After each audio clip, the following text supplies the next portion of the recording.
Euzubillahimineşşeytanirracim. Bismillahirrahmanirrahim. Huzur, burayı kim düzenledi diyor, soruyor.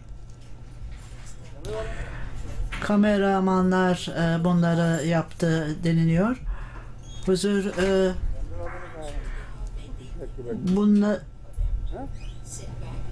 bunları ayarlamakla insanlar geride otursun diye mi yaptılar? Biraz öne gelin. Biraz öne doğru gelin. Bu daha iyi olacak. Huzur, arkada olanlar böylece ilerlesinler, ileriye gelsinler. Huzur, Esselamu Aleyküm ve Rahmetullah ve Berekatuhu diyor. Bugün Allah Teala'nın lütfuyla ilk Ramazan'ın ilk günü, bu Ramazan'ın, ve bugün ilk oruç tutulacak. Dersin bu yılın 1997 yılının ilk dersi. Nisa suresini geçen yıl çalışıyorduk ve tefsirini yapıyorduk Ramazan sona erdiğinde. Huzur, bizler nerede bırakmışsak oradan tekrar ele alacağız bugün. Ve Nisa suresi 22. ayet-i kerime.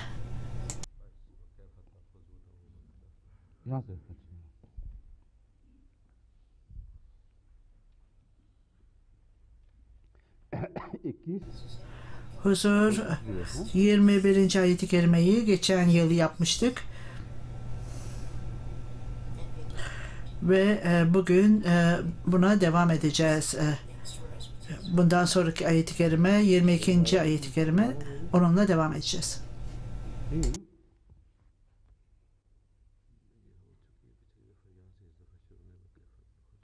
Huzur, ilk önce geçen yıl hangi ayet-i kerimeyi tefsir etmişsek o ayet-i kerimenin tilavetini ilk önce yapacağım. Nisa suresi 21. ayet-i kerime. Euzubillahimineşşeytanirracim. Bismillahirrahmanirrahim. Ve in erettum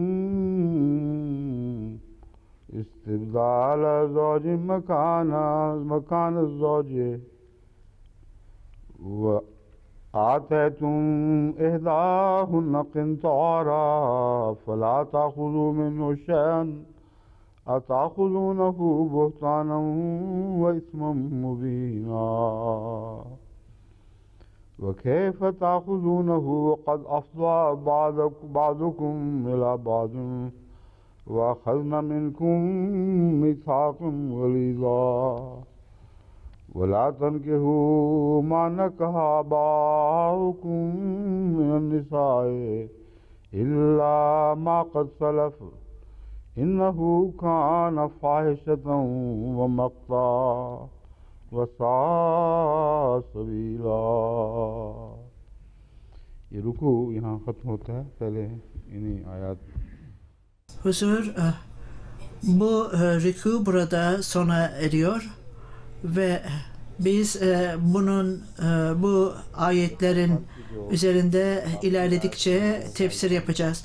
Geçen yıl tartıştığımız ayeti kerime 21 idi, Nisa suresi.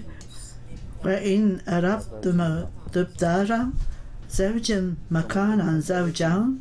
Bunun anlamı, eğer bir hanım yerine başka bir hanım getirmek istiyorsanız, bunu arzu ediyorsanız ve onlardan birine yığınla mal vermiş olsanız bile ondan hiçbir şey geri almayın. Çünkü bu sizin için helal olmayacaktır onu geri almak ve psikolojik olarak bu noktalardan bahsedilmiştir. Ve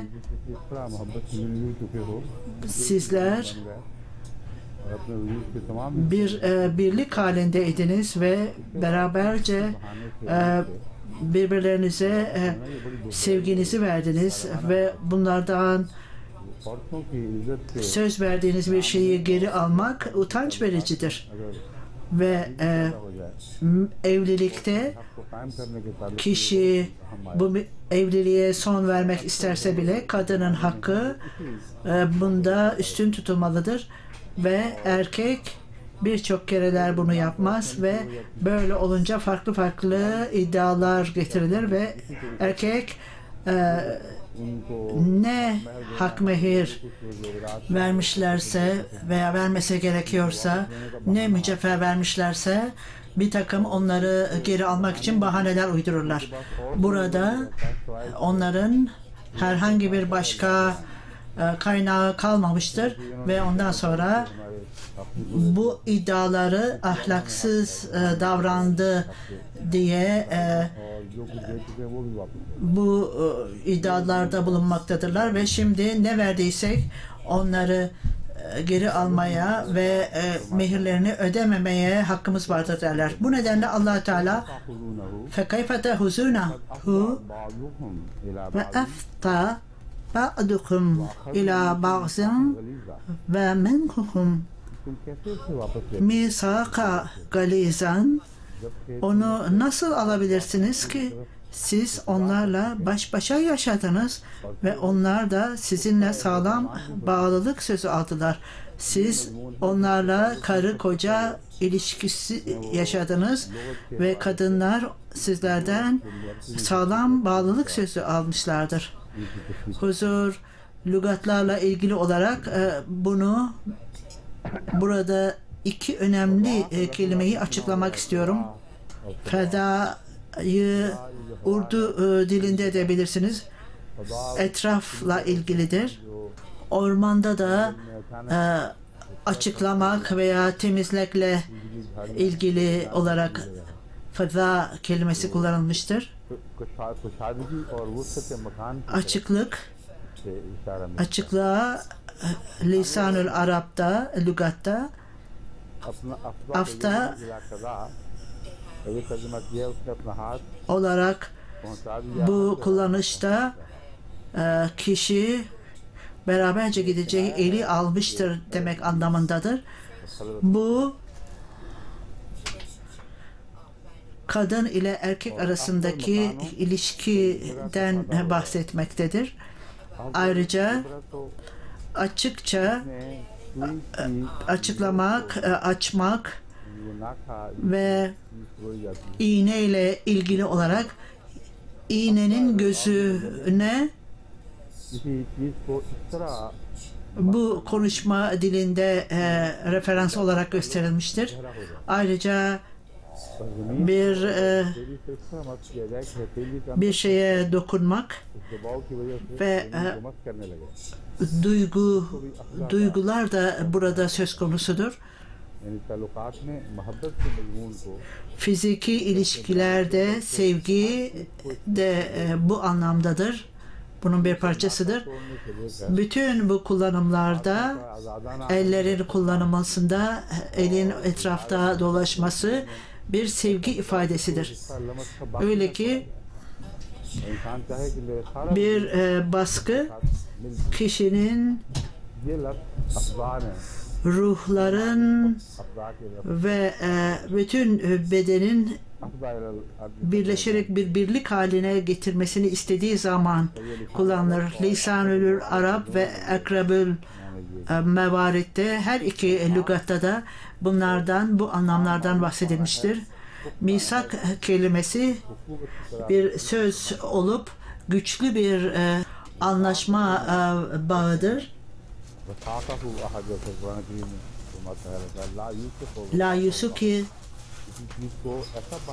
da yine Kur'an-ı Kerim'de güçlü bir bağ olarak kullanılmıştır. Kur'an-ı Kerim burada Allah-u Teala'nın bir şeyi bağladığı gibi hiçbir şey bu şekilde bağlanamaz. Onun için Allah-u Teala'dan korkun der. O sizi öylesine bağlamıştır ki hiçbir şeyin bağlayamayacağı bir şekilde bağlamıştır sizi. Ondan dolayıdır ki verilen söz daha da güçlü olarak yeminle güçlendirilmiştir ve bu söz çok güçlü bir sözdür Misak kelimesi Kur'an-ı Kerim'de kullanılmış ve misak bağlamak, söz vermek burada zikredilmiştir ve her verilen sözden kaçış yoktur artık. Ondan dolayıdır ki misakın galiza kelimesinde galiz kelimesi bunu daha da güçlendirir. Çünkü galiz kelimesinin anlamı öyle bir şeydir ki bu son derece güçlendirilmiştir. Ve öyle ki kesinlikle büyük bir bağ kurulmuştur. Aynen bir metal ile kurulan bağlantı gibi sapasağlam bir bağdır. Ve lev kunte fazlen galizan kalbi, öyle bir ifadedir ki Resul-i Ekrem sallallahu aleyhi ve sellem'e Allah-u Teala eğer taş kalpli olmuş olsaydı, kalbinde hiçbir merhamet olmasaydı, lenfettum min havlik, bu insanlar senin etrafından kaçarlardı ve sadece senin mesajın onlara iletilmiş olan bu mesajın hiçbir faydası olmayacaktı.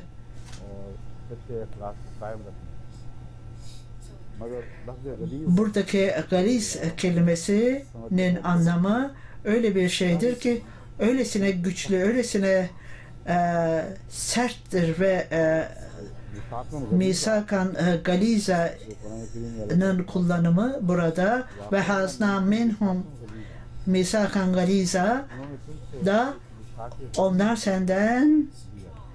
sizden çok sağlam bağlılık sözü almışlardır. Ahazna demek bunu sizden almışlardır, bu bağlılık sözünü.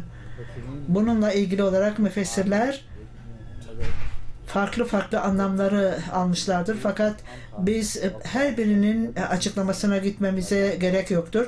Bu yol gösterici bir faktör olup akt nikah akdi de çok sağlam bir söz olarak alınmıştır. Burada zikredilen şey verilen sözler olup bunlar sevgi ilişkilerinden alınmıştır. Yoksa bu nikahtan önceki ilişkilerde bahsedilmemiştir. Böylece siz beraber bir araya gelin ve sizin bedeninizin her parçası beraberce bir araya gelmiştir ve bu ilişkilerde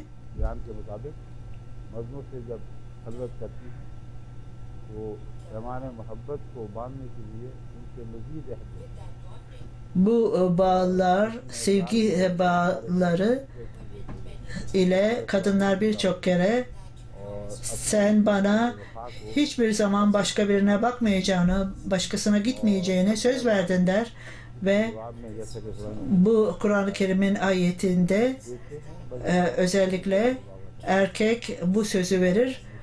Esas itibariyle o daha da ileriye gider ve hatta sana söz vermekle kalmayıp ben öylesine sana bağlı kalacağım ki ölsem bile hiçbir kadına bakmayacağım. İşte bu tür sözler de Allah-u Teala utanın der. Şimdi sen bu evliliği bozmaya karar verdiğinde, bu ilişkiyi bozmaya karar verdiğinde bu çok düşük bir davranış olacak ve ondan sonra ona verdiğiniz bütün hediyeleri size vermesini istemektesiniz. Siz beraberce ilişki içerisinde bulundunuz ve bundan daha da büyük başka bir ulaşacağınız bir ilişkinin daha yücesi yoktur. Her bakımdan ondan sonra söz verdiniz kadına ve hiçbir zaman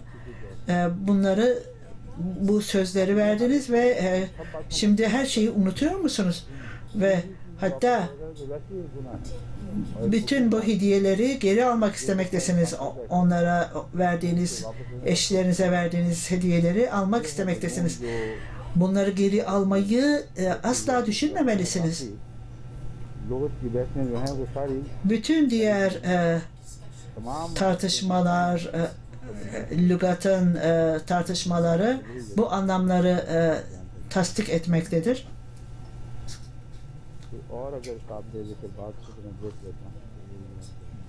Huzur, şimdi notlarıma bakayım, başka noktalardan bahsedilmiş midir? Bir şey ilave edilecek var mı? Onlara bakayım diyor.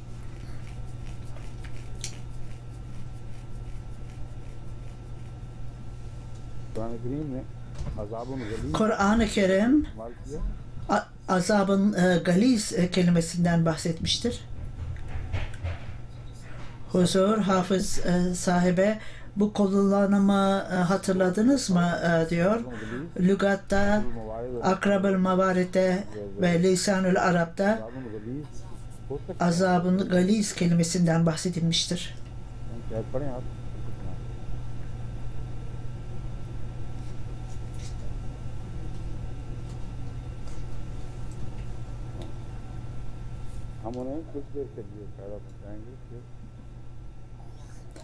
Bu ayet-i kerimede, bu zikredilen ayet-i kerimede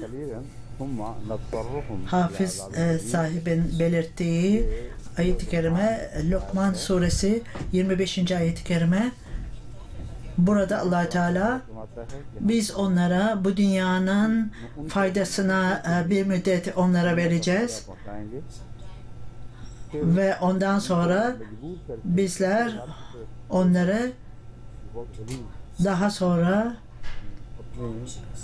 azap verici bir cezaya çarptıracağız ki orada hiçbir artık onlara nefes aldırılmayacaktır, zaman tanınmayacaktır. Çok sert olan bir toprak, bir tohumun içine girip orada yeşermesine izin vermeyen bu toprağa galiz denilir.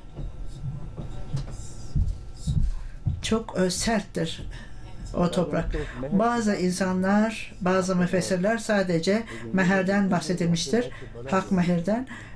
Huzur, burada daha geniş bir anlam vardır. Sadece mehir değil, diğer hediyelerden de bu referansta bahsedilmiştir der.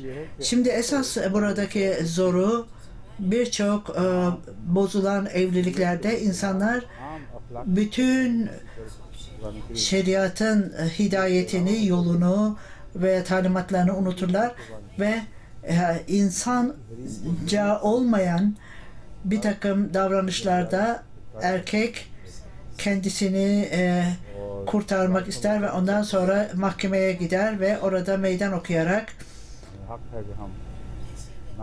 bu kadın öylesine kötüdür ki, öylesine vahşidir ki biz ona hiçbir şey vermek istemiyoruz derler. İşte kaza orada şeriat kanunları içinde kalır, fakat Kur'an-ı Kerim bu her türlü psikolojik durumdan da bahseder. Ondan sonraki ayet-i kerime ve la tenkehu ma nekaha abakum min aisav ellama kasalab. Allah Teala babalarınızın evlendiği kadınlarla evlenmeyin der. Bu konu, diyor Huzur, Arapların uygulamalarıyla ilgilidir. Çünkü müşrikler İslamiyet'e geniş sayıda İslamiyet'e girmişlerdi ve onlar bu uygulamaları yapmaktaydılar. Ve onlar babalarının dul kadınlarıyla, dul hanımlarıyla evlenirlerdi. Bu göstermektedir ki kadınların hiçbir değeri yoktu. onlar bir ticaret malı gibi dağıtılırlardı. रात के तौर पर विरसे में बढ़ती है। ये मजमून विरसे के ताल्लुक रखता है। Ve bir mirasın parçası gibi dağıtılırlardı. Ve bir erkek öldüğünde o zamanlar जो birçok वारिस hanımları vardı ve oğlu veya diğer oğulları da birden fazla ise huzur, ben bunu bu uygulamaları geçmiş derste de bahsetmiştim. Onlar şallarını bu kadınların üzerine atarlardı ve पाबंद करता था कि अब तुम şimdi bu kadın başka birisiyle evlenemez ve ben bunu kendime seçtim derlerdi ve bazen onlara eziyet ederlerdi. Hatta onlarla evlenmezlerdi बाद फिर ve bazıları evlenirlerdi. İşte bu रस्म है çok kötü bir davranıştı ve Allah Teala नकाह ve la tankuhu ma nakahum abaihum, निकाह न करो जिनको babalarınızın evlendiği kadınlarla evlenmeyin. लफ्ज़ आबा में Şimdi aba kelimesi sadece babayla ilgili değil, büyük baba, dede ile ilgili veya बच्चा वगैरह amca ile de ilgilidir. ये बसा औकात होता है O birçok kereler ola gelmiştir ve hatta büyük baba भाई aynen छोटा होता है büyük babanın erkek kardeşi हो जाता है उधर çok yakındır bu kişiye अमूमी तौर पर yaş bakımından. बड़े रिश्ते Aba bütün burada kapsanmaktadır. बाप का हुक्म Aynen baba gibi दादा के अलावा veya büyük babalar gibi olanlar bu ilişkilerle illa ma kat salaf, जो कुछ ancak गुजर गया इन्नहु काना फाहिश geçmişte olanlar hariç ये तो onlar geçmiştirler, olmuştur. Allah Teala innehu kana fahişeten ve makta. मक्त Bu öyle bir şeydir ki çok kötü ve nefret edici bir durumdur. Makta öyle bir şeydir ki जब हालत में देखा जाए bu nefret edici bir durumdur ve eğer bir şeyi gördüğünüzde o sizin böyle kalbinizde nefret edici bir his belirtirse buna makt denir. Bunun anlamı, günah anlamı da vardır, kötülük vardır, ahlaksızlık demektir. Bütün bu anlamlar burada bu kelimede toplanmıştır, makta. Ondan sonra sa'a sabila, bu çok kötü bir yoldur. Öyle bir kötü bir yoldur ki takip edilecek. refer to ठीक है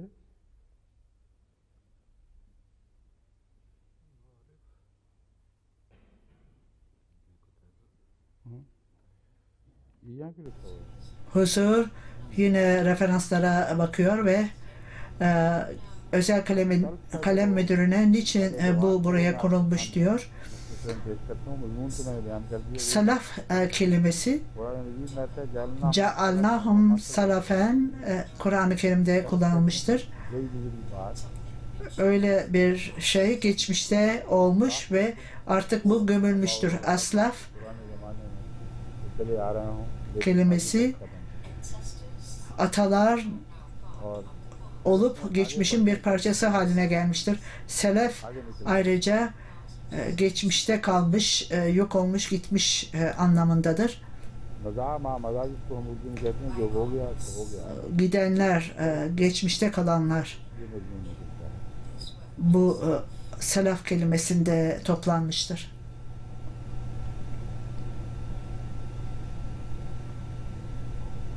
सालिफा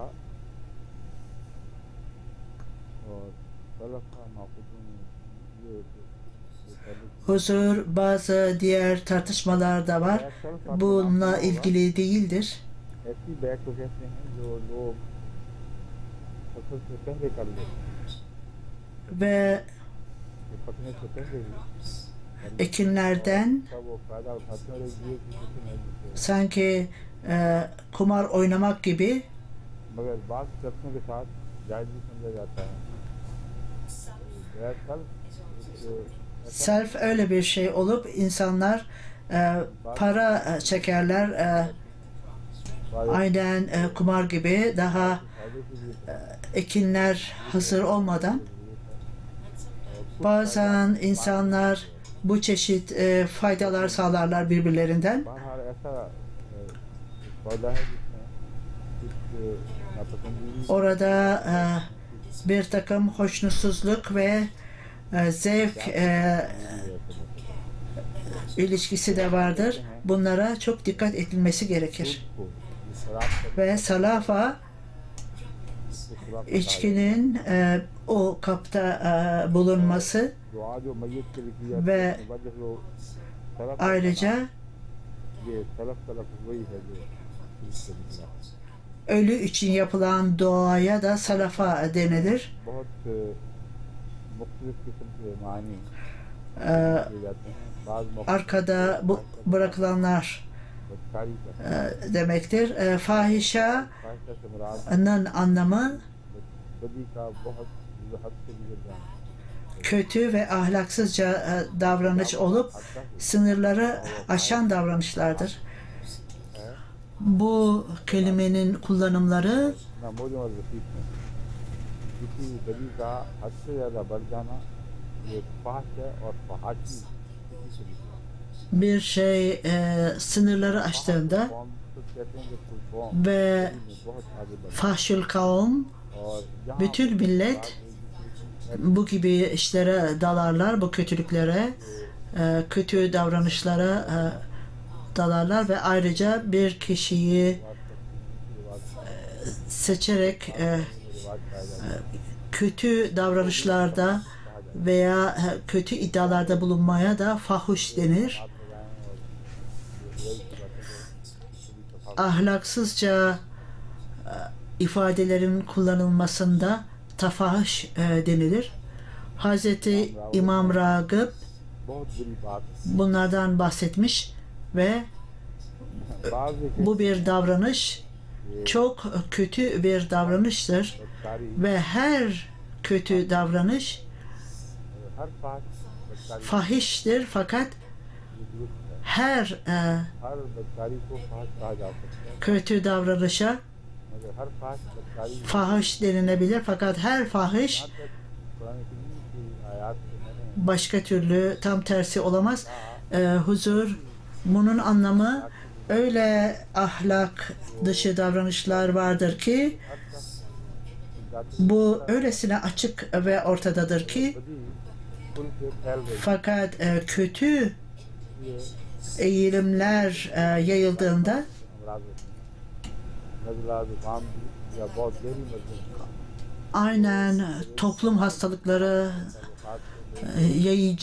yaygın hastalıklara dönüştüğünde aynen bunun gibi Kur'an-ı Kerim fahşa kelimesini kullanmıştır ve bu konuyu görmektesiniz ve böyle davranışlara izin vermek bunlar insanlar arasında yayılacaktır ve bu da çok büyük bir günah olup Kur'an-ı Kerim insanları uyarmış ve buna göz kulak olun demiştir.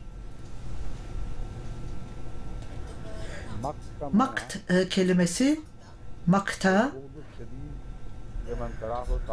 farklı farklı kullanımları vardır. Burada bir şeyi gördüğünüzde öyle nefret edici veya pişmanlık duyucu bir tepki hissettiğinizde, böyle bir şey gördüğünüzde Kur'an-ı Kerim bundan bahsetmiş ve babalarınızın dul eşleriyle evlenmekten bahsetmiş ve burada kullanılan kelimeler bu öyle iğrenç verici bir davranıştır ki bu uygulama yerine Araplar da kendileri de buna nefret ile bakmışlar ve hatta nesiller buna nefretle bakmışlar ve onlara eşit makam verilmemiştir. Onlar böyle bir birleşmenin nesilleridir. Bu öyle bir şey olup yine insan yaratılışına da karşıdır. Orada bir nefret vardır buna karşı ve bu kabul edilemez. İnsanın yaratılışı bunu kabul edemez ve bu kızgınlık yaratan bir nefrettir, tiksintidir. Bazı din bilginleri, özellikle Şiiler de bazı olayları ortaya koymuşlardır. Oğullarının babalarının hanımlarıyla, dul hanımlarıyla evlendiğinde orada bu hadislerde kötü niyet de belirtilmiştir. Allama Tebrizi'nin yazdığına göre babalarınızın hanımları veya oğullarınızın hanımları sizin onlarla evlenmeniz için haramdır, onlar size.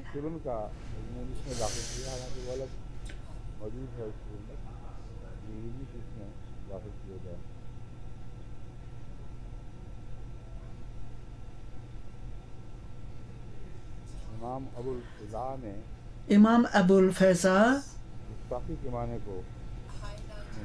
bu konuyu, afrantı bu düşüncede açıklamıştır. Bütün bunlar farklı farklı görüşler olup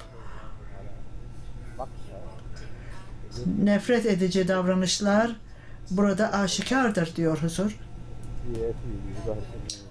Allah-u Teala bu gibi davranışlara, nefret edici davranışlara dalmayın. Çünkü makt Allah-u Teala'dandır ve bu öyle bir şeydir ki Allah-u Teala'ya karşı işlediğiniz bir günah olacaktır.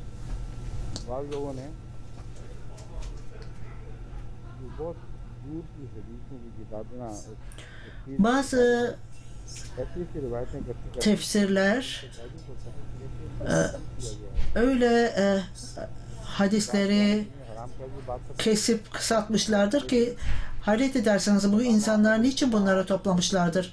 Allama Feza hicretten 574 yıl sonra vefat etmiştir. O şöyle der: bir kişi Resul-i Ekrem sallallahu aleyhi ve sellem'in bayrağıyla gidiyordu ve bir kişi ona nereye gittiğini sordu. O, Resul-i Ekrem sallallahu aleyhi ve sellem bana, ben gidip babasının dul hanımıyla evlenen kişiyi öldürmemi söyledi. Bu çeşit hadisler çarpıtılmış hadislerdir. Onları güvenilir hadislerin arasında bulamazsınız. Çünkü o hadislere çok dikkat edilmiştir. Ve bu çeşit şeyler kişinin Resul-i Ekrem sallallahu aleyhi ve sellem'in bayrağıyla yürütmesi ve hiç bir kişi ona sormuş. Hiçbir isim belirtilmez. Bu babasının ismini kimse bahsetmemiştir ve ne çeşit ceza verilecektir. Bu çeşit hadisler bizim din bilginlerimiz tarafından bana gönderildi. Bunların dikkate alınması benim için değerli değildir. Orada son olarak söylenen bir kişi yeşil bir bayrakla geçiyordu. Başka bir nokta, Resul-i Ekrem sallallahu aleyhi ve sellem'in bayrağı siyah idi. Onu nerede yeşil yaptılar? Bu da göstermektedir ki bu hadisi birisi çarpıtmıştır. Belki amca Resul-i Ekrem sallallahu aleyhi ve sellem seni nereye gönderdi? Ben bir adamı cezalandırmak için gidiyordum. Babasının dul karısıyla evlenen birisini cezalandırmak için. Resul-i Ekrem sallallahu aleyhi ve sellem'in hicretinden 700 yıl sonra bu hadisin kayıtlara geçirilmesi son derece hayret vericidir. Bunlar nasıl bu çeşit şeyler toplanmıştır ve nasıl çok büyük bir adaletsiz yapılmıştır bunu yapmakla. Buna ne ihtiyaç vardı diyor huzur. Buradaki babanın anlamı ya anne tarafından büyük baba veya baba tarafından büyük baba, onların dullarıyla evlenmek.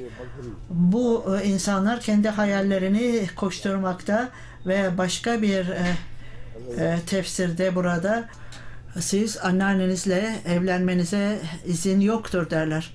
Allah-u Teala bunlara rahmet eylesin diyor ve bu insanlar bu çeşit tartışmalara ve fikirlere giderler.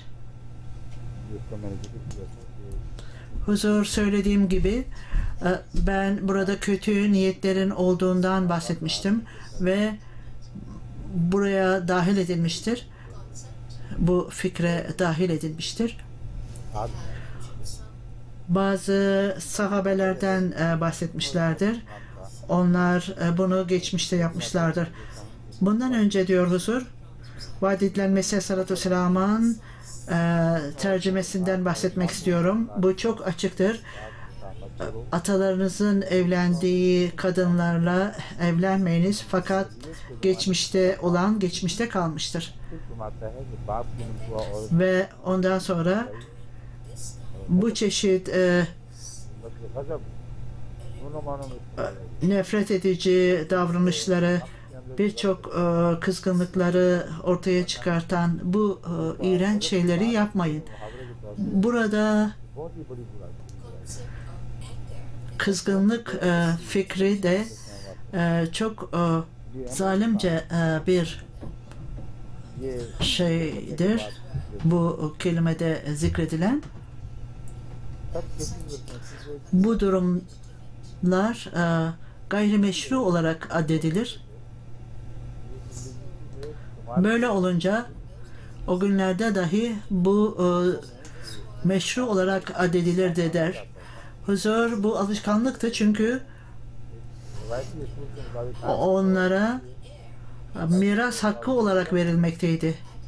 Buna nefretle bakılmasına rağmen bu hak olarak verilmişti. Burada onlar için niçin müfessirler bu durumda meşru olarak ve doğru olarak bakıldığında ve bu atalardan gelen bir alışkanlık olarak görülmüştü.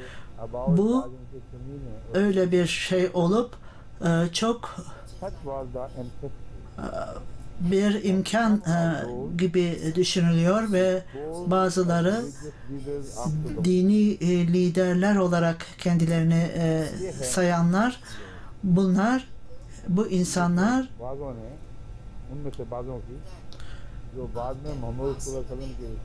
Resul-i Ekrem sallallahu aleyhi ve sellem'in vefatından sonra onlar lider olarak görmüşler ve bu onların geçmişleridir işte. Bu çok iğneleyici bir saldırıdır. Hatta Veri bile bu çeşit saldırıda bulunmamıştır. Yazar Mr. Meir bunu yapmıştır. Ve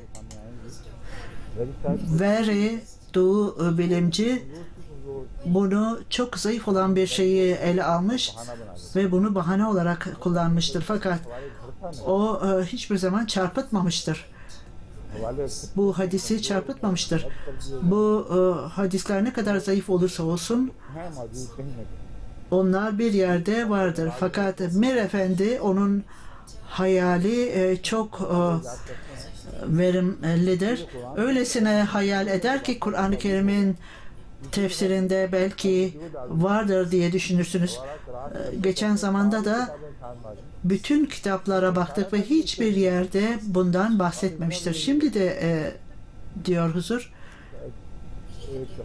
o Tirmizi'den referans vermiştir ve ben onu gönderdim ve bugün bana özür dileyen mektup gönderdiler ve şu kadar gece uykusuz kaldık ve bütün gece çalıştık ama hiçbir yerde bulmamız mümkün değildir. Onun bu çeşit sokucu saldırılarına bakınız.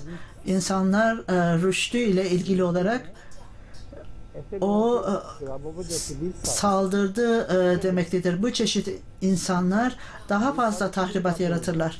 Bu Rüşdi bazı kitaplara güvenmektedir. Fakat bu adam Mir sahip herhangi bir kitaba güvenmemiştir. Hatta hiçbir yerde yoktur böyle bir kitap. Bütün bunlar uydurmadır. Rothwell huzur bütün diğer doğu bilimcilerin dışında Mr. Rothwell'e saygı gösterilmesi gerekir. Eğer bir hata yapmışsa bunu kötü niyetle yapmaz. Mümkün olduğu kadar Mr. Rothwell bunu araştırır ve bu anlamı araştırır ve ondan sonra bunu açıklar. Bu bakımdan biz şimdi burada referans almaktayız ve bunun için bu kişinin kim olduğunu size tanıtmam gerektiğini düşünüyorum. Rothwell, James Rothwell, o Cambridge Üniversitesi'nde profesör idi ve son asırda 1861'de Kur'an-ı Kerim'in tefsirini İngilizceye çevirdi. 1876'da indeks ilave ederek tekrar bastırdı. İşte ikinci basım gerçekleşti. 1909'da Profesör Bagyum'un Rothwell'in üçüncü tercümesini bastırdı. 1934'te Rothschild yine bir tercüme tanıttı. Bu eskiydi. Rothwell'in tercümesi daha iyi addedildi. Ancak bir hata veya bu hizmeti Kur'an-ı Kerim'in şimdiki sırası orada değildi vahiy ile ilgili, fakat bunun yapılması gerekirdi çünkü Kur'an-ı Kerim'in vahyi indirildiğinde, kaydedildiğinde olduğu gibi doğruydu. Bu kuralları zamanın ihtiyacına göre tanıtılması ve mantıklı olarak yapılması gerekiyordu. Temel prensipler neyse onlar öncelikle verilmiş, ondan sonra detaylar verilmişti. Fakat kitap böylece kayıt için tutulduğunda, referans olarak ebediyen tutulduğunda bu sıranın farklı olması gerekiyordu. Kur'an-ı Kerim'e baktığınızda, topluca baktığınızda birçok anlamlar vardır ve bu anlamlar birbirleriyle bağlıdır. Sonra ne zaman indirildiği tartışması bu sıra içerisinde olması gerekmez. Eğer bunu göz önünüzde bulduğunuzda bir yolda bu konuya bağlı olduğunu düşündüğünüzde dil bilginleri bu noktaya çok dikkat etmektediler ve Kur'an-ı Kerim'in yüceliğini göz önünden silmişlerdir. Zamanın ihtiyacı olayı olduğunda Kur'an sessiz idi. Kur'an-ı Kerim'den 10 yıl sonra Kur'an'ın talimat vermesi hikmetin dışındadır. Kur'an-ı Kerim'in sözleri gerektiği zamanda inmiş olmalıydı ve böylece olmuştu. Bu olayları birbiriyle bağlamakla kişi bu vahiy aldı, zamanın ihtiyacına göre aldı demesi ve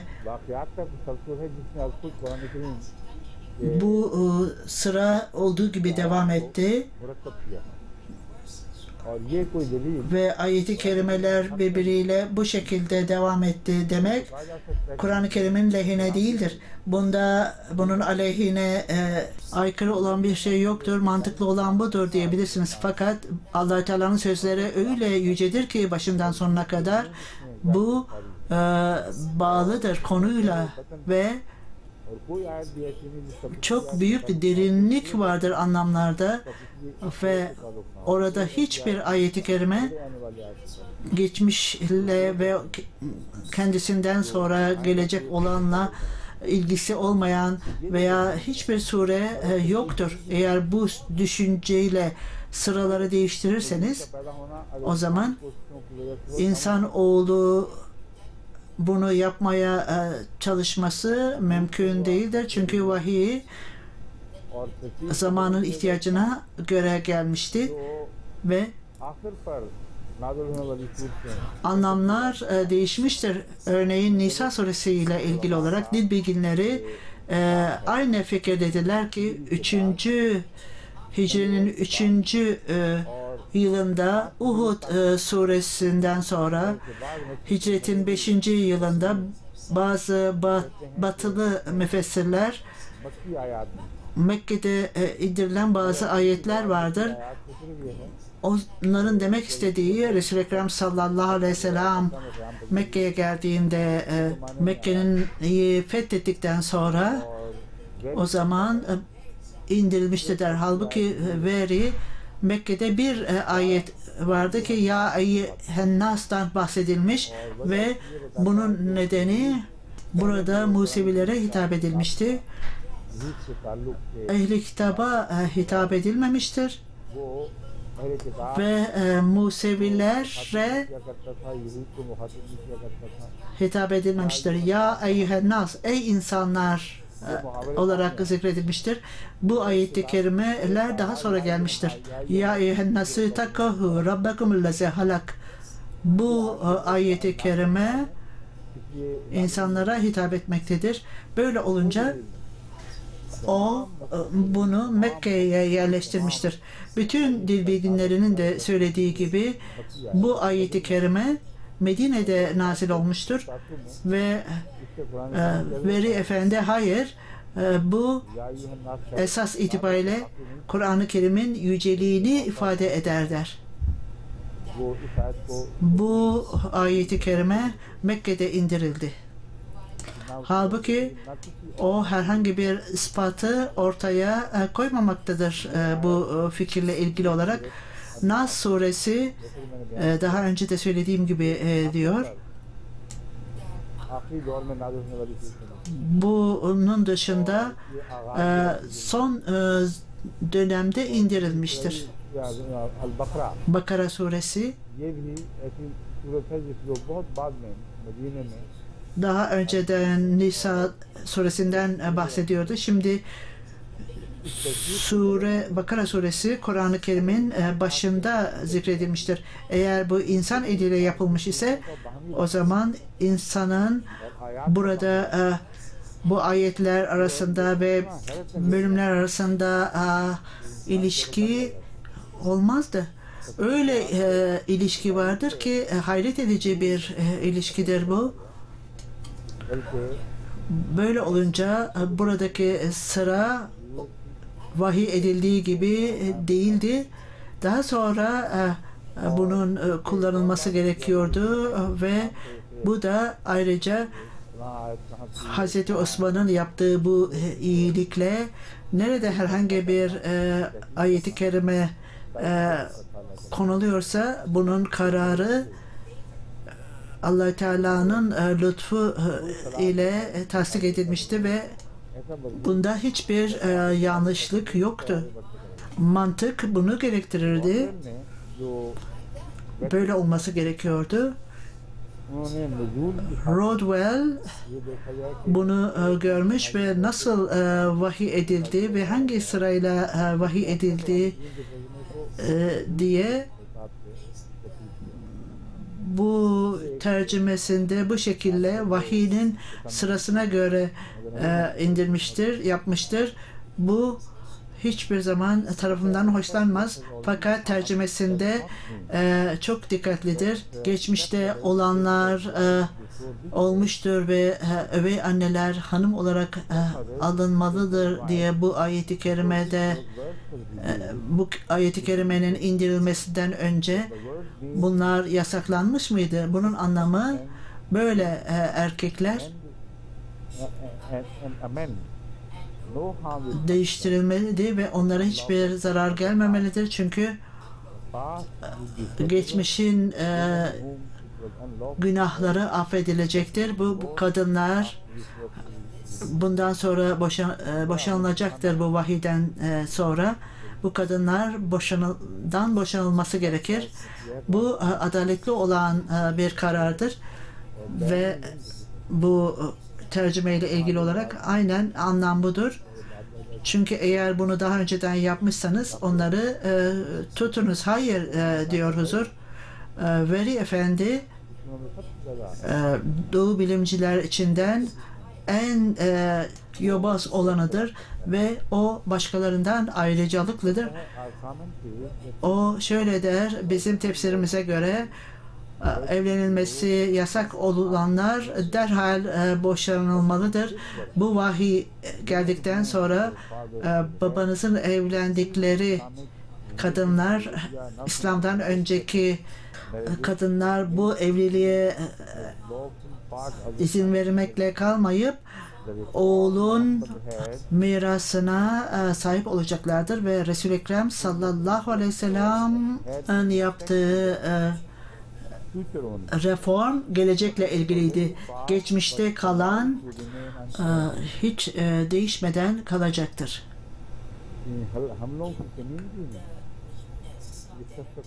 Onların saldırganlıklarının sıklığında başka bir örnek göremezsiniz. Bu ayet-i kerimeden bunu tercüme etmiştir fakat o bunu çarpıtmamıştır çünkü başka bir sürü uyduruklar vardır. Dışarıdan yardıma ihtiyaç yoktur bunların. Nisa suresi 24. ayeti kerime biz referansları verdik ve buna devam edeceğiz.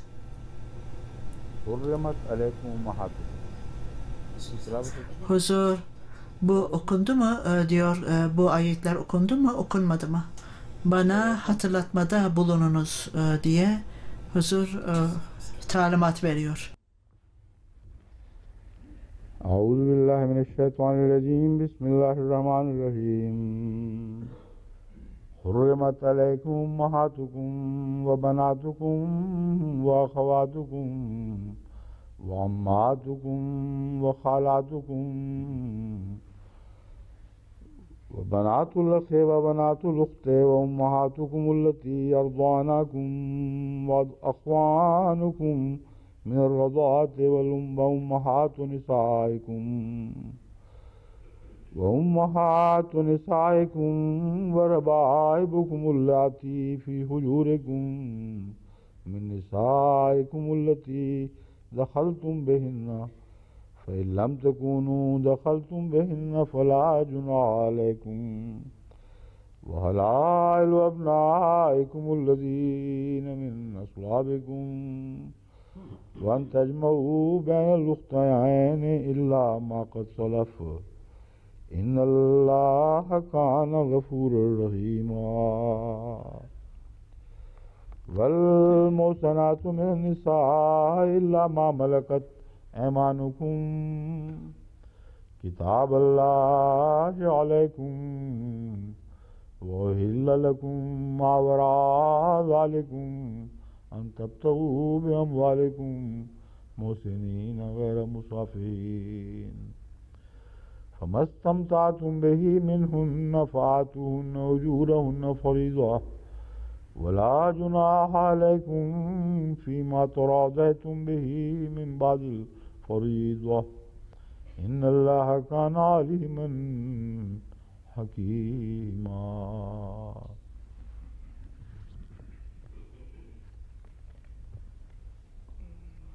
ये यहाँ से पढ़ना है हुर्रमत को। ये जो है अभी लंबा दस्तावेज संभाल रहे हैं। Huzur Nisa suresi 24. ayeti kerime ve 25. ayeti kerimeleri okudu ve huzur daha önceki geçmiş ayeti kerimede और यही अकल का तकाजा Allah Teala इसी तरह होना चाहिए जहाँ एक babalarınızın ve atalarınızın evlendiği kadınlarla evlenmeyin talimatı vermiştir ve bu devam etmektedir ve ilk önce burada और कहाँ कहाँ हिम्मत करने की बनती है। ilişkilerin onurunu tutma konusundan bahsedilmiş ve ondan sonra 24. ayet-i kerimede Allah Teala तुम्हारी माएँ size analarınız haram kılınmıştır der. अपनी माँ Burada और वो annenin tanıtımı veya diğer anneler geçmiş ayet-i kerimede de zikredildiği gibi sizin için evlenmek için size yasaklanmıştır. Sizin kızlarınız, kız kardeşleriniz और तुम्हारी बहनें ve व अम्मातुकुम और halalarınızın, व खालातुकुम teyzelerinizin ve erkek kardeşlerinizin kızları की बेटियाँ ve kız kardeşlerinizin kızları, sizi emziren süt kardeşleriniz ile वो माएँ भी süt kız kardeşleriniz व अखवातुकुम मिनर रज़ाअत ve eşlerinizin anneleri वो दूध की बहनें व उम्महातुन निसा kendileriyle evlenip और तुम्हारी birleştiğiniz eşlerinizden olan ve evinizde yetişmiş üvey kızlarınız व रबाइबुकुम अल्लाती फी हुजूरिकुम मिन निसाइकुम और वो bütün bunlarla evlenmek size जो तुम्हारी haram kılınmıştır. बीवियों की ऐसी बेटियां हों जो पहले खामदों से हों Onlar की हुजूरिकुम जो तुम्हारे घर में परवरिश पाती हैं hanımlarınızın geçmiş evliliğinden olan kızlarıdır. बहना यानी ऐसी बेटी Eğer böyle hanımlarla तुम्हारे karı koca ilişkisi kurmuşsanız उनकी वो बेटियां नहीं जिन पर से हराम हो जाती हैं जो पहले खामदों से हैं और o zaman घर में बनी हुई bu hanımlarınızın kızları वहाँ तजमा geçmiş evlilikten olan evliliklerden gelen kızlar size evlenmek için haramdır, हर yasaklanmıştır. बहन अलग अलग Ayrıca अपनी जात sizin oğullarınızın hanımları खुला माकस size haramdır. İki kız kardeşi ile aynı zamanda evlenmek haramdır. Geçmişte yapılan, geçmişte kalmıştır. Bunlar için herhangi bir ceza बहुत ज़्यादा बख्श verilmemektedir. Fakat bunu derhal sona erdirmeniz gerekir. Fakat geçmişte kalan geçmişte kalmıştır. Hiç şüphesiz Allah-u Teala son derece rahmet eden ve merhamet eden, bağışlayandır. Huzur bazı insanlar करार दिया bunu bir vahiy olarak almışlar ve इसका गहरा एक ताल्लुक है Zeyd'in boşanan hanımıyla evlenmesini kritik etmişlerdir. Bundan bir önceki ayet-i kerime bununla ilgili değildir. Hazreti Zeynep'in evliliğiyle ilgili değildir. Vahyin indirilmesinin nedenine baktıklarında insanlar tartışırlar ve hem hizmet ettikleri gibi tahribat da yaparlar bu ifadelerle. Çünkü birçok uyduruklar vardır ve bazı insanların düşüncesine göre bunun böylece ilişkisi olmalıdır diye düşünürler. Çünkü insanlar vahyin indiriliş nedenine baktıklarında bir takım olayları bulmak isterler ve böylece kendi bilgilerini tamamlamak isterler.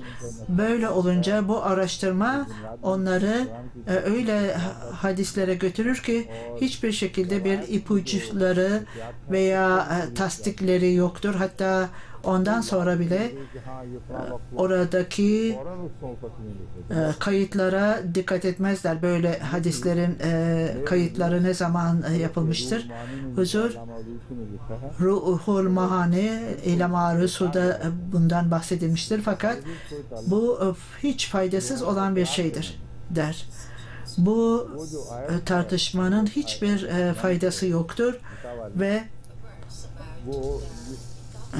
Hazreti Zeynep'le ilgili olan nikahla ilgili ayeti kerimede kişi dikkatini daha fazla Resul-i Ekrem sallallahu aleyhi ve sellem'in kalbine döndürür.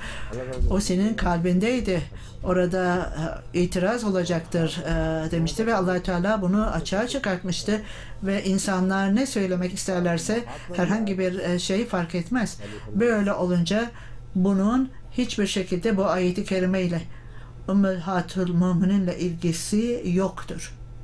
रवायत की बहस में मुख्तलिफ माने पेश किए गए हैं। बाज़ उलमा ये कहते हैं कि ये जो जुमला है tartışmayla ilgili olarak fi hucurikum tartışmasıyla ilgili olarak din bilginleri bu tartışmayı el-lat fi hucurikum sanki bu ilave olarak alınmış gibi bu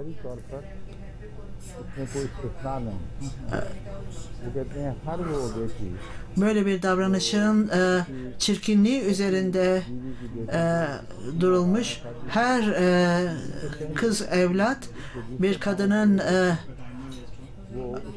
kızı olup o kadınla evlenebilirsin. Fakat geçmiş evliliğinden bir kızı vardır. Bu onun kızıyla evlenmeniz sizin için haramdır. Bazı insanlar burada zikredildiği gibi eğer bu kız sizin evinizde büyümüşse size haramdır. O olgunluk çağına geldiğinde onunla evlenebilirsiniz der. Bu bilinen bir şeydir ki hiçbir müfessir böyle bir kadın ve kızıyla evlenmesine karar vermeyecektir. Aynı fikirde olmayacaktır. Eğer annesiyle evlenmişseniz tabii ki annenin önünde kızıyla evlenmenizin sözü bile olamaz. Eğer annesi ölür veya boşanırsa o zaman soru bu erkek bu kızıyla evlenebilir mi? Başka bir kocadan olan bu kızla evlenebilir mi? Bu kız başka bir yerde büyütülmüştür ve orada hiçbir çeşit ilişki yoktur. Bu ayet-i kerime bu kızıyla, üvey kızıyla evlenmesi haram mıdır, değil midir? Esas soru budur. Allah Teala burada kız kardeşlerle ilgili olarak da sizler onlarla yani iki kız kardeşle beraber evlenmeyin. Eğer bir tanesi ölürse diğeriyle evlenilebilir der ve iki kız kardeş beraberce evlendirilmesine izin verilirse bir tanesi ölmüşse veya boşanmışsa onunla diğeriyle evlenilebilir. Fakat din bilginleri burada farklı düşüncelerdedirler. Kızla ilgili olarak bu eğitimsel bir tartışmadır derler. Çünkü bu istisnai bir durumdur.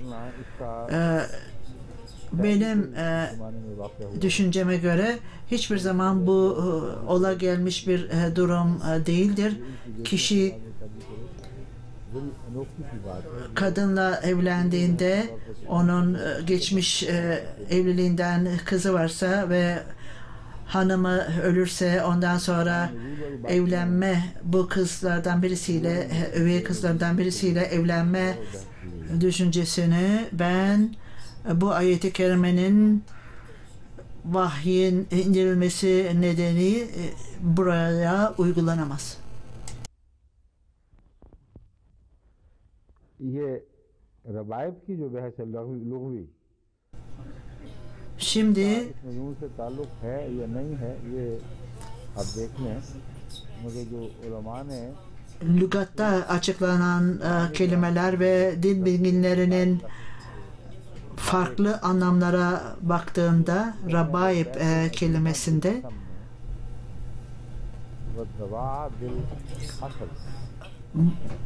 Arap dilinde kullanımlara bakılmış ve bu derinin yumuşatılıncaya kadar tereyağıyla yağlanması ve ondan sonra ona bal uygulanarak kullanmaya uygun hale getirmelidir.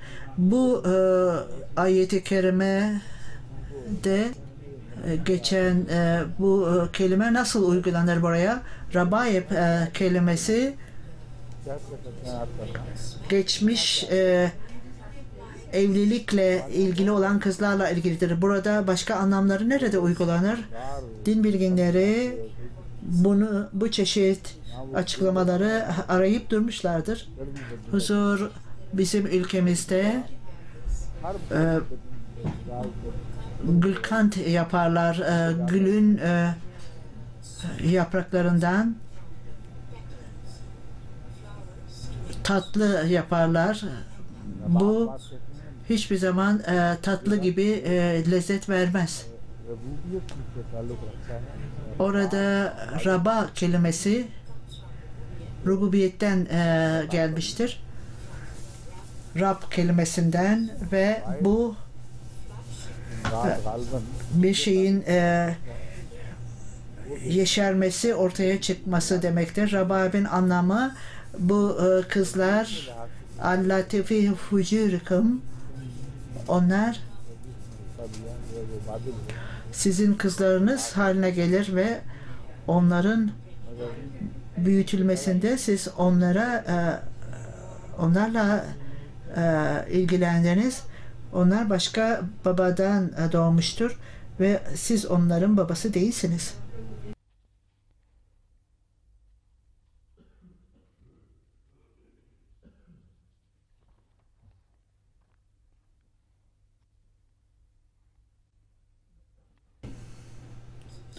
Huzur notlarına bakıyor ve aslabikum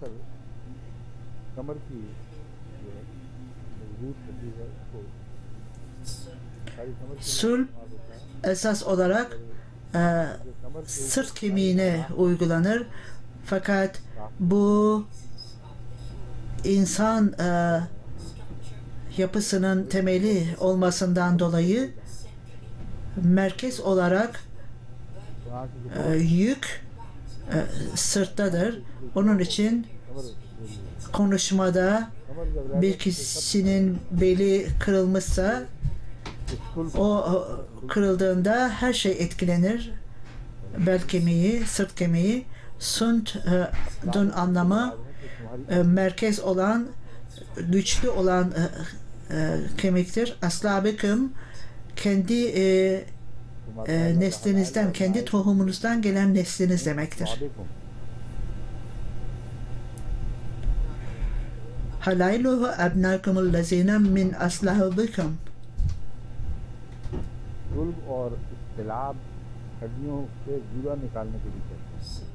Sülben eslah da yine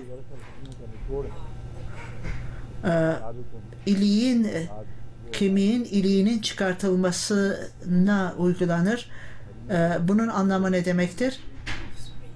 Nesiller, sizin nesilleriniz, sizin kemiğinizden, sizin neslinizden, sizin kanınız, kan ilişkilerinizden ortaya çıkan nesillerinizdir.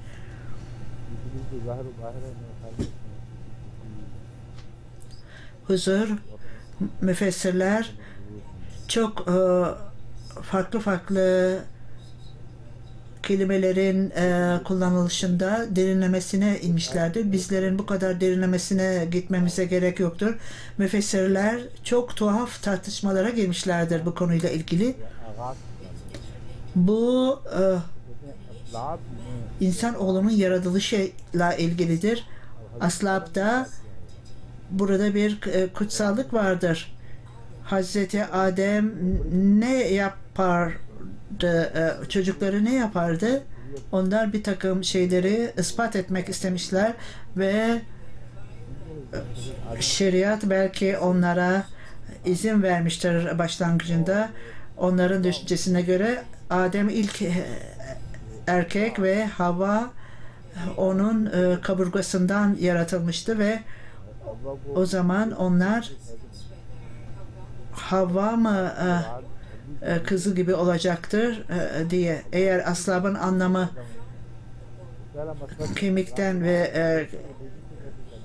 kemikten ve kandan yaratılmışsa o zaman onunla nasıl evlenecektir kızı gibi, daha da ileriye giderek belki kızları ve oğulları da vardır. O zaman onlar nasıl üretmişlerdir çocuk ve bu tartışmaya uzun uzun devam etmişlerdir. Ruhul Mahani'de 252 ve 253. sayfelerde huzur genel olarak sayfeler güvenilir değildir. Farklı basımlara baktığımızda farklı kelimeleri bulursunuz. Bu ayete bakınız. O zaman bulursunuz. Esas olarak kızların evlenmesiyle ilgili olarak Adem zamanında buna izin verilmişti. Huzur bugünlerde kadınlar soru sormaktadırlar ve buna ne gerek vardır? Kanunların ihtiyacı altında her şey kanuni olur. Dil bilginleri bunu tartışmışlardır ve Adem zamanında buna ihtiyaç vardı. Allah-u Teala ne yapabilirdi? Bir Adem yaratıldı, haşa. Haşa, başka bir Adem'i yaratmaya kudreti yok muydu? Eğer yaratmışsa o zaman problemler çözülmüştür. Ve onlar gerekli idi, bu ihtiyacın gerekliliğiydi. Hamilelikten sonra Hazreti Havva bir kız bir oğlan doğurdu. Böyle olunca onlar eşit olarak yaratıldı. Çünkü bazı erkekler karısız kalacaktı. Onların hayallerine bakınız diyor huzur. Onlar Hazreti Havva bir kız ve oğul doğurdu ve ondan sonra onlar evleneceklerdi.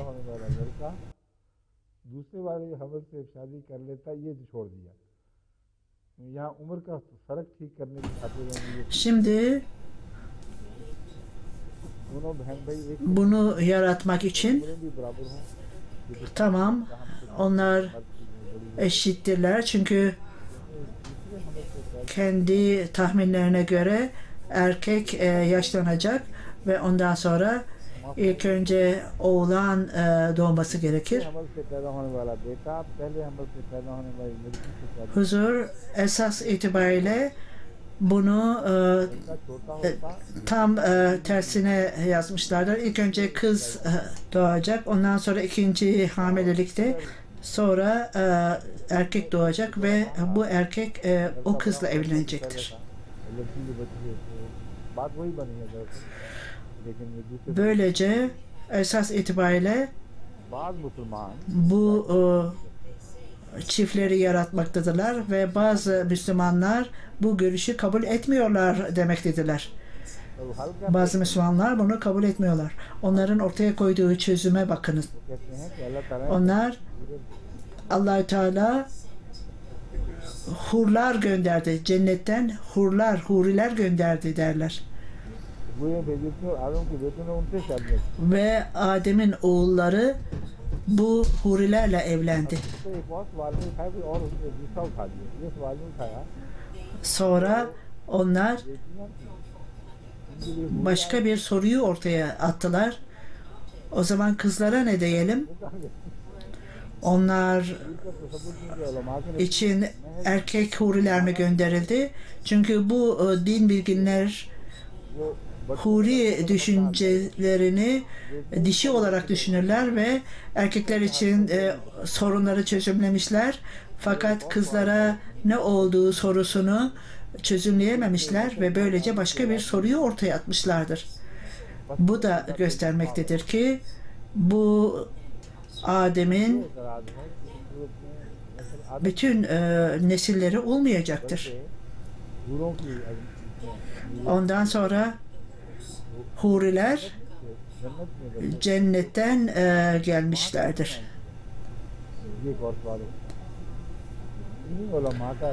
Şimdi aynı dil bilginlerinin inancına göre Hz. Adem Aleyhisselam cennette yaratıldı ve Allah Teala'nın gazabına uğradığında o gönderildi dışarıya ve eğer böyleyse Allah Teala onların hepsini beraberce gönderilmiş olmasıydı.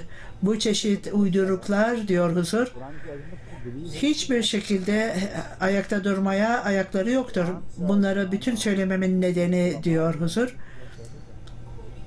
Kur'an-ı Kerim'in zaman içerisinde daha fazla bu bilginlerinin hayal edemeyeceği bir zaman ötesindedir bu Kur'an-ı Kerim. Bu onların hayallerinin ötesinde olup bu ağlara takılmışlar ve bütün bunları anlayamamaktadırlar. Huzur, ben bunları size hikaye olsun diye anlatmıyorum diyor. Ben sadece size karşılaştırma yapmak istiyorum. Bir insanın hayalinde ve ondan sonra bu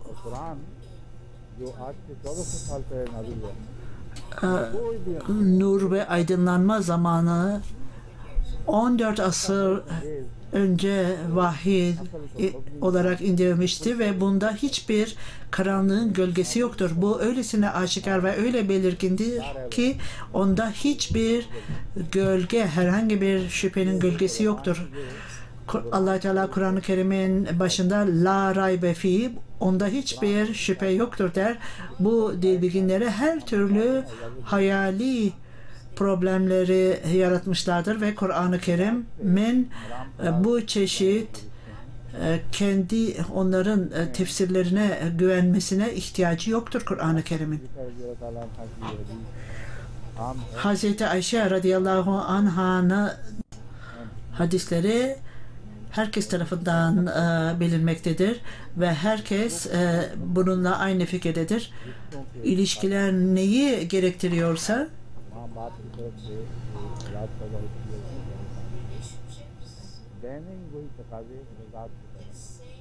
aynısı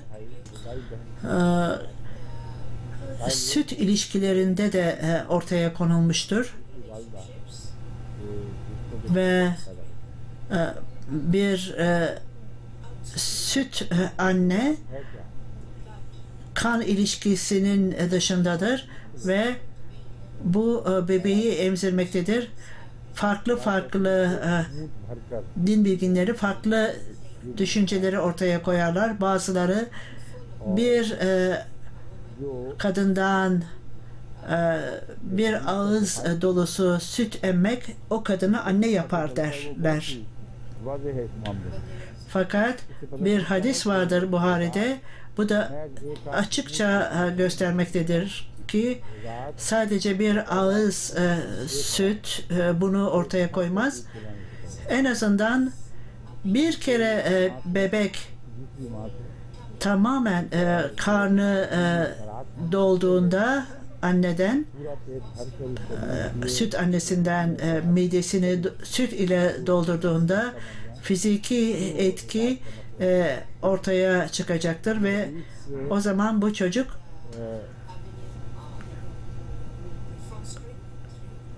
süt anne vasıtasıyla bir yol açılacaktır ona. Bu da Ruhul Mani'dir. Hazreti Ayşe radıyallahu anha'nın bildirdiğine göre Resul-i Ekrem sallallahu aleyhi ve sellem geldi ve bir adam vardı orada, oturuyordu benim evimde. Onun hiçbir ilişkisi yoktu. Resul-i Ekrem sallallahu aleyhi ve sellem hayret etti ve hayretle baktı ve ondan sonra ben, ey Allah Teala'nın Resulü, bu benim süt kardeşim dedim. Hazreti Ayşe Sıddıka radıyallahu anha'dan bildirdiğine göre burada Resul-i Ekrem sallallahu aleyhi ve sellem şöyle buyurdu: siz kardeşlerinizi, birincisi süt emdirme ilişkisi olduğunda bu süt annenin çocuğun karnını dolduruncaya kadar emzirmesiyle olur. Bu süt anne olma bahanesi her kızı açıkça bunu onlarla beraberce bir araya getirme bahanesini yaratır. Bu gerçek erkek kardeş ile süt kardeş arasındaki farklılıktır. Çünkü gerçek erkek kardeşle kişi heyecanlanmaz. Esas itibariyle bu herhangi bir arzuyu söndürür, fiziki arzuyu söndürür. Fakat süt kardeş ilişkilerinde Resul-i Ekrem sallallahu aleyhi ve sellem iki ifadede bulunmuştur. Bunlardan bir tanesi, bakınız, tahmin ediniz ve araştırınız böyle kardeşlerle, süt kardeşlerle ilgili olarak onlar nasıl bilinmektedir. Aksi halde sadece süt emdirmek bahanesiyle özgürce onlarla karşı karşıya gelmek iyi değildir. İkincisi, süt emzirmek ancak annenin o çocuğun midesini dolduruncaya kadar ona süt emzirmesi gerekir. Resul-i Ekrem sallallahu aleyhi ve sellem bu adamı biliyor olmasıydı. Yoksa aksi halde bundan bahsetmezdi. Bu çağda daha fazla ve daha çok dikkate ihtiyaç vardır. Öyle bir temiz bir toplum idi. Şimdiki toplum hidayet yolundan ayrılmıştır. Bu benim kardeşimdir bahanesiyle. Bu çok büyük bir ilişkiye girmek, burada uygun olmayan ilişkilere girilebilir ve böyle insanlara kardeş denilemez. Kazi Sanallah sahip yine kendi rolünü ortaya koydu ve kadınların dışında yasaklananlardan sadece anneanne değil, anneannenin annesi de buna dahil edilmiştir.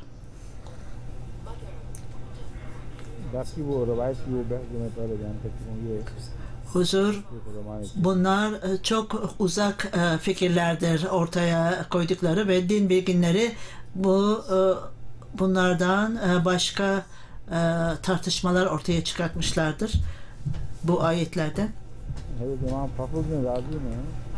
Hazreti İmam Fahrettin Razi, Hazreti Malik Avf'tan bildirdiğine göre Hazreti Ali radıyallahu anhu şu eğilimdeydi: Rabiba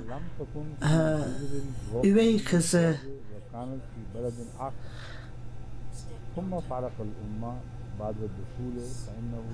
burada bir hadis var.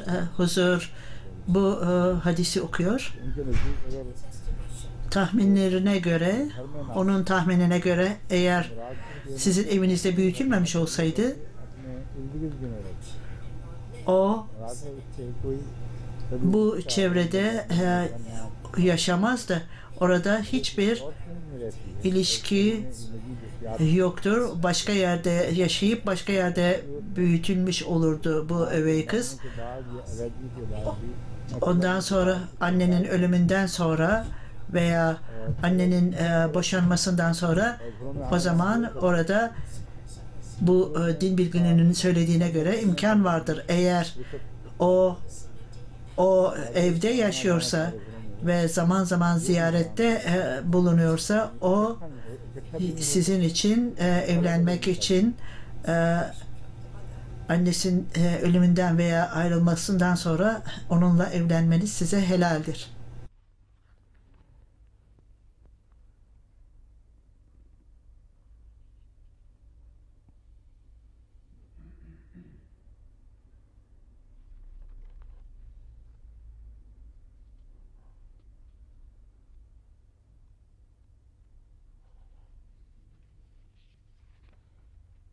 यही बहस है सारी Ve aynı tartışma burada devam ediyor diyor huzur. Ve onlar uzun uzun tartışmışlar imkanlar üzerinde diyor huzur. Fakat ben diyor huzur burada herhangi bir ihtiyaç olduğunu, uzun tartışmalara ihtiyaç olduğunu düşünmüyorum.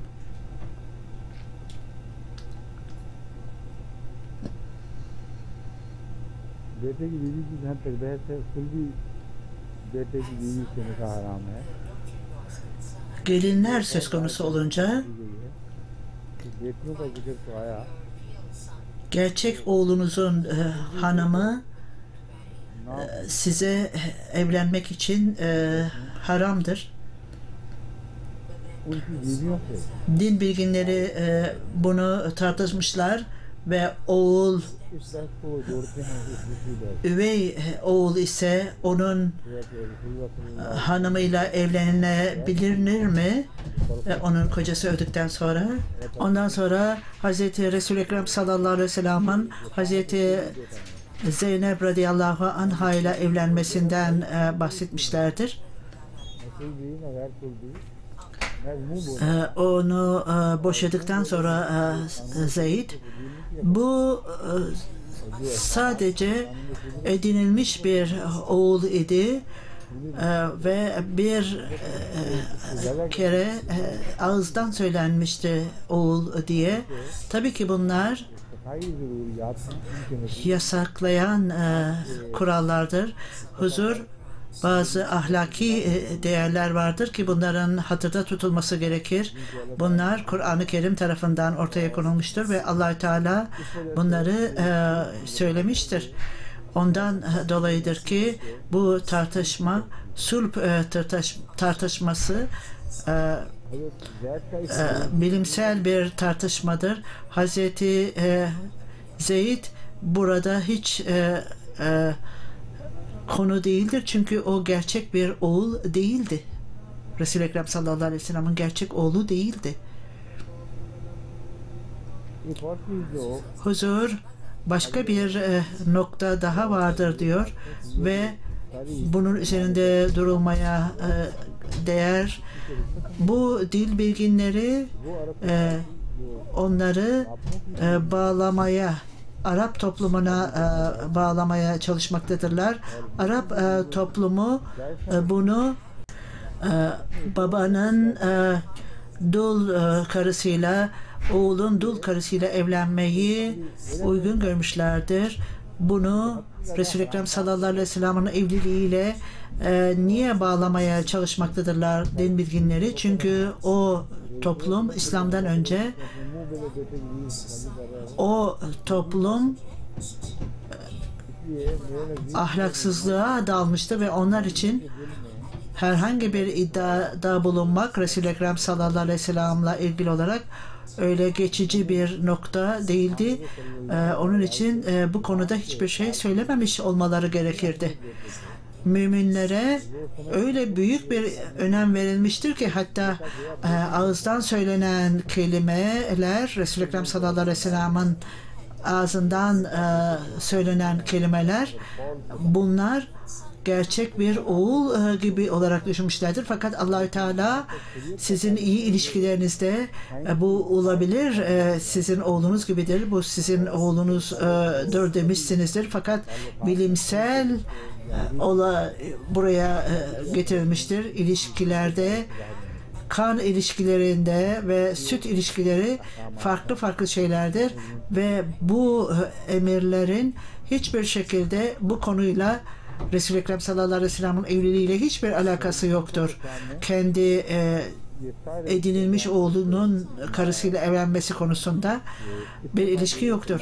Vaat edilen Mesih sallallahu aleyhi ve sellem bütün bu ilişkileri açıkladıktan sonra sonunda Allah-u Teala geçmişte olanlar geçmişte kalmıştır der ve bu çeşit evlilikler devam edilmeyecektir bu evliliklere.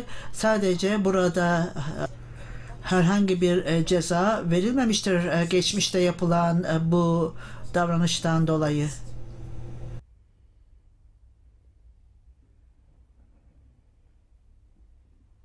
Huzur, şimdi zaman sona yaklaşmakta. Ben vaat edilen Mesih sallallahu aleyhi ve sellem'in sözlerinden bu konuyu bitirmek istiyorum. O en güzel, mükemmel bir tartışmayı ortaya koymuştur. Ve helâih lü ebnâikum lezîne min eslâbikum ayeti kerimesinde oğullarınızın karılarında sizin gerçek oğullarınız ise onların hanımları size haram kılınmıştır. Bu Allah-u Teala'nın talimatı olup Hazreti Zeynep ile evlenmesi daha sonradan olmuştur ve bu ayet-i kerime daha önce indirilmiştir ve herkes şimdi daha iyi anlar ki Kur'an-ı Kerim bu kararı daha önceden vermiştir ve böyle olunca hiç kimsenin itirazı dikkate alınmamıştır. Kur'an-ı Kerim bu talimatı vermiştir ve gerçek oğullarınızın hanımlarıyla evlenilemez. Böyle olunca vaat edilen Mesih sallallahu aleyhi ve sellem itirazların yapılmasını çözümlenmiş. İnsanlar itiraz ettiğinde Resul-i Ekrem sallallahu aleyhi ve sellem ben Hazreti Zeynep'le evlendim çünkü Hazreti Zeyd benim gerçek oğlum değildir. Burada herhangi bir bahaneye gerek yoktur çünkü bu hiç de öyle Resul-i Ekrem sallallahu aleyhi ve sellem'in düşüncesinde değildi. Bu Arya Daram'dan alınmıştır ve huzur burada verilen sayfalar vardır fakat bası verilmemiştir. Bu ne zaman basılmıştır? Bulunması gerekir. Vaat edilen Mesih sallallahu aleyhi ve sellem onlara Aryalara hitap ederek her iki referansı da dinleyin ve sizde biraz utanç olmalıdır. Bugünkü dersimiz burada sona eriyor. Geri kalanında ihtiyaç varsa bu konuyu yarın devam ettireceğiz. Esselamu Aleyküm ve Rahmetullahi ve Berekatuhu. Namaza kaç dakikada hazırlanacaksınız? 10 dakikada hazırlanacağız dediler. Peki dedi huzur. Yaşlılar için 10 dakika, gençler için 3 dakika. Esselamu Aleyküm ve Rahmetullahi ve Berekatuhu.